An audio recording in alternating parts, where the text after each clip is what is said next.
عظیم البرکت امام احمد رضا خان علیہ رحمۃ اللہ، وقت بہت کم ہے اور میں نہیں سمجھاؤں گا آپ حضرات کو کہ آپ ایسے کریں۔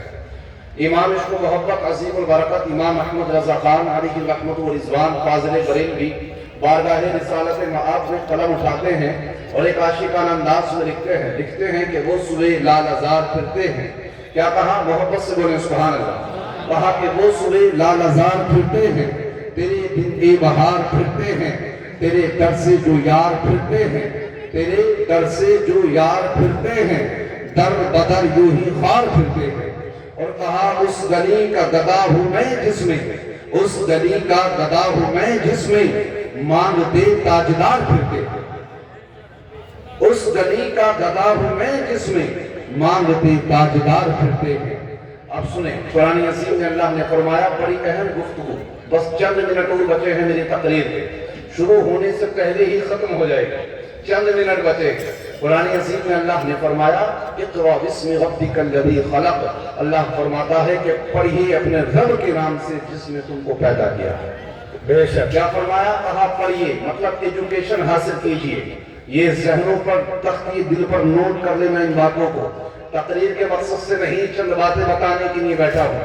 ایجوکیشن کا ہونا آج کے وقت میں اتنا ضروری ہے، ان اللہ والوں کے دربار میں آ کر کے بیٹھے ہو تو کچھ تو لے کر کے جائیں۔ ہماری نوجوان نسل اور ہمارے بچے ایجوکیشن سے دور ہیں، تعلیم سے دور ہیں، اور یہی وجہ ہے کہ جس کی وجہ سے آج ہم زیادہ تر لوگ پریشان ہیں۔ نہ ہمارے پاس کالج ہیں، نہ یونیورسٹیاں ہیں، نہ ہمارے پاس ہاسپٹل ہیں، نہ ہمارے ڈاکٹر ہیں، نہ ہمارے انجینئر ہیں۔ آپ بہت سارے شعبوں میں دیکھ لیں، بہت سارے ڈپارٹمنٹ میں دیکھ لیں جا کر کے، مسلمانوں کی بہت کم مقدار ملے گی وہاں پر۔ وجہ یہی ہے کہ ہم اپنے بچوں کو تعلیم سے آراستہ نہیں کرانا چاہتے، اور دکھڑا روتے ہیں غریبی کا۔ بہت سارے لوگ چوراہوں پر بیٹھ کر یا گھروں میں بیٹھ کر اس بات کا دکھڑا روتے ہیں کہ ہمارے بچے غربت کی وجہ سے نہیں پڑھے۔ یہ تو صرف ایک بہانہ ہے، یا صرف یہ دکھڑا رویا جاتا ہے کہ صاحب ہم مسلمان ہیں اس لیے ہمارا اوپر نمبر نہیں آئے گا۔ یہ بھی ذہنوں کے اندر غلط سوچ ہے، ایسا کچھ نہیں ہے۔ ایک بات بتائیں، اگر کسی کا باپ روزانہ 300 روپے کماتا ہے، ایک مہینے کی فیس زیادہ نہیں، 300 سے 400 روپے مہینہ ہے، کتنے باپ ایسے ہیں ایک دن میں 10 سے 20 روپے کے بیڑی پی کر کے پھونک دیتے ہیں، گٹکے کھا کر کے پھونک دیتے ہیں، سگریٹ پی کر کے پھینک دیا کرتے ہیں۔ یہ پیسے خرچ ہو رہے ہیں تب نہیں پتا، لیکن بچے کی اگر فیس کا مسئلہ آ جائے تو غربت کے رونے لگیں گے۔ غریبی ہونا کوئی غلط نہیں ہے، غربت میں رہنا کوئی عیب نہیں ہے۔ تم جس نبی کا کلمہ پڑھتے ہو وہ نبی بھی غربت میں ہی فخر کیا کرتے تھے، وہ مصطفیٰ بھی غربت میں ہی فخر کیا کرتے تھے۔ اپنے بچوں کو تعلیم سے آراستہ کریں، اپنے بچوں کو پڑھائیں، اور بلکہ یہ اتنی بڑی درگاہ شریف ہے، یہاں کی کمیٹی بہت سارے کام کرتی ہے، یا ہمارے شہر کے جو ذمہ دار علماء اور ذمہ دار لوگ ہیں وہ بھی اس بات پر غور و فکر کریں کہ اللہ نے جن لوگوں کو مال و دولت سے نوازا ہے، ایسی سوسائٹیاں بنائیں، ایسی کمیٹیاں بنائیں کہ جس میں ہم اپنے محلے کے بچوں کو پڑھا سکیں۔ ہمارے اسکول اور کالج ایسے ہوں کہ اگر کسی غریب کے پاس فیس ادا کرنے کے لیے پیسہ نہیں ہے تو اس کا دل اس بات سے ٹوٹے نہیں کہ صاحب میرا بچہ نہیں پڑھتا، بلکہ اس سے کہیں کہ آپ ہمت کریں اپنے بچے کو پڑھانے کی، ہم مصطفیٰ کی سنت پر عمل کرتے ہوئے آپ کی بیٹی کی فیس کو ادا کریں، آپ کی بیٹی کی تعلیم کا ہم ذمہ لے رہے ہیں، بچے پڑھ جائیں گے۔ اس سے ایسا نہیں کہ صاحب اسی کا فائدہ ہوگا۔ اب تو کتنے لوگ حسد کرنے لگتے ہیں کہ صاحب فلاں کا بچہ پڑھ رہا ہے اس سے ہمیں کیا۔ یاد رکھیں کسی کا بھی بچہ پڑھے، محلے کا بھی بچہ پڑھے تو وہ پھر پوری قوم کا بیٹا ہوگا۔ کتنی مسلمان بیٹیاں ہیں، آپ دیکھیں معاشرے کا جائزہ لے کر کے دیکھیں کہ وہ غیروں کے جب کوچنگ سینٹروں پر یہ اسکولوں میں پہنچی تو پہنچ کر کے وہ غیروں کے لہو میں پھنس گئی۔ یہاں تاش کے پتوں میں آباد رہ گئے مسلمان، تاش کے پتے کھیلتے رہ گئے، سٹوں پر پیسے لگاتے ہوئے رہ گئے، جوا کھیلتے ہوئے رہ گئے۔ کتنے تو ایسے ہیں کہ جوے میں اپنے گھر کو ہار گئے، کتنے ایسے ہیں اپنی پراپرٹی ختم کر لی ان لوگوں نے۔ یہاں نوجوان نشوں کی لت لگا کر کے پڑے ہوئے ہیں، اور دوسری طرف دیکھیں کہ وہ لوگ